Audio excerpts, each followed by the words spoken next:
On June 4, 25, President Donald Trump unveiled a sweeping new travel ban targeting 19 countries, a move that has already sparked intense debate across political, legal, and humanitarian circles. The policy, announced in a formal proclamation, is set to take effect at 12:01 a.m. on Monday, June 9th. It marks a significant and controversial shift in U.S. immigration and foreign policy, echoing earlier travel bans that defined Trump's first term. The new restrictions divide the affected countries into two categories. The first group faces full travel bans, meaning that most nationals from Afghanistan, Myanmar, Chad, the Republic of the Congo, Equatorial Guinea, Eritrea, Haiti, Iran, Libya, Somalia, Sudan, and Yemen will be barred from entering the United States outright.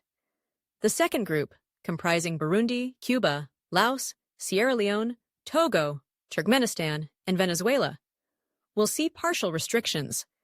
Travelers from these nations will be limited to temporary work visas only, with all other categories suspended.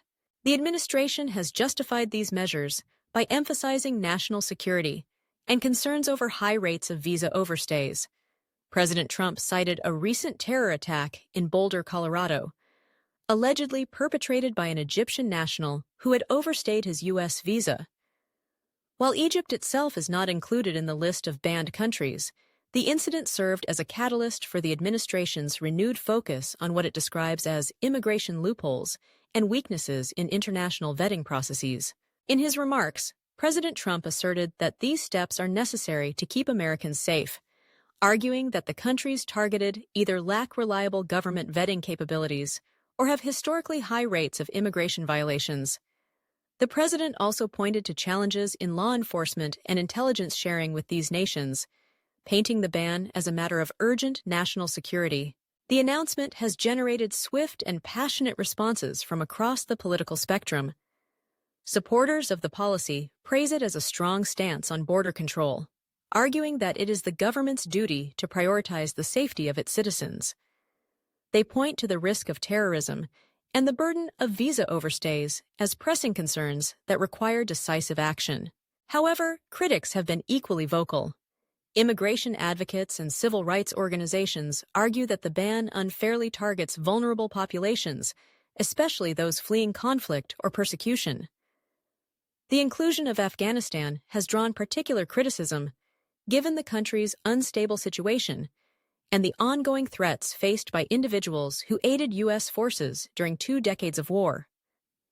Some former military officials and advocacy groups warn that the ban could endanger Afghan allies and undermine American credibility abroad. Legal experts have also weighed in, noting the similarities to Trump's first travel ban in 2017, which faced a series of court challenges before being partially upheld by the Supreme Court and ultimately repealed by President Biden in 2001. The new ban is expected to face immediate legal scrutiny, with opponents likely to challenge its scope, rationale, and impact on refugees, families, and international relations. The administration has outlined specific exemptions to the policy. U.S. visa holders, permanent residents, and athletes participating in major international sporting events will not be subject to the ban. Enforcement will fall under the purview of the Department of Homeland Security, which has been tasked with implementing the new restrictions and providing guidance to affected travelers and their families.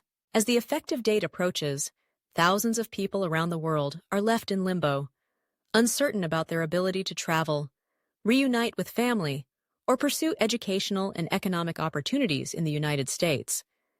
The policy's rollout is expected to have wide-ranging implications, not only for individuals and families, but also for America's relationships with the affected countries.